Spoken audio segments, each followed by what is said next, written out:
Bonjour, bonjour bien-aimés, je suis le frère Billerman Bondo Tsamba du nom de mon père et je souhaiterais partager quelques versets de la parole de vie ce matin avec toi. Est-ce que tu es d'accord? Ok, on y va. Bien-aimés, dans Hébreux 4, verset 16, il est écrit: approchez-vous donc avec assurance du trône de la grâce afin d'obtenir miséricorde pour vos péchés et d'être secourus dans tous vos besoins. Donc bien-aimés, aujourd'hui peut-être que tu as du mal à t'approcher de Dieu à cause du péché dans lequel tu vis ou à cause du péché que tu as commis, donc parce que tu te sens coupable.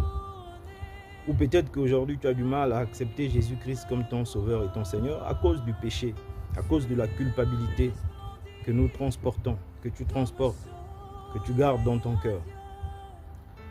Bien-aimés, lorsque nous nous convertissons, au début, nous venons à Dieu sincèrement. Mais quand nous sommes devenus chrétiens, pratiquants, croyants, et que nous péchons, bien-aimés, des fois, nous avons du mal à nous approcher de Dieu. Mais ce que nous devons comprendre, ce que tu dois comprendre, mon frère, ma soeur, c'est Dieu lui-même qui dit: approchez-vous donc avec assurance. Mais cette assurance ne vient pas du fait que tu n'as pas péché.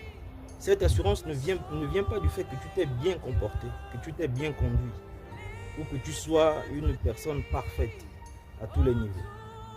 L'assurance, bien aimé, il faut lire le verset qui vient avant. Donc, Hébreux 4, verset 15, il dit que « Car nous n'avons pas un souverain sacrificateur qui ne puisse compatir pour nos faiblesses. Au contraire, lui-même, il a été tenté,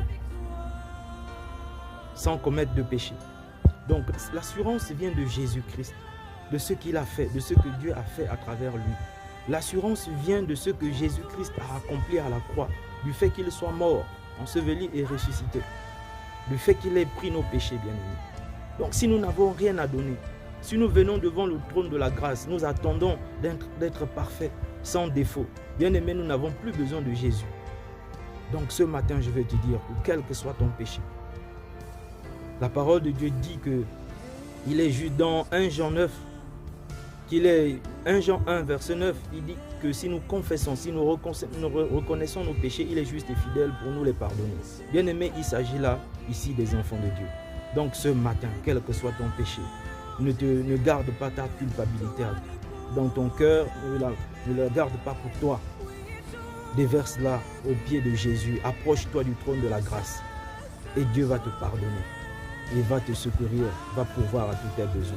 Père, je te remercie car tu le fais dans la vie de mon frère et de ma soeur. Gloire à ton nom. Amen.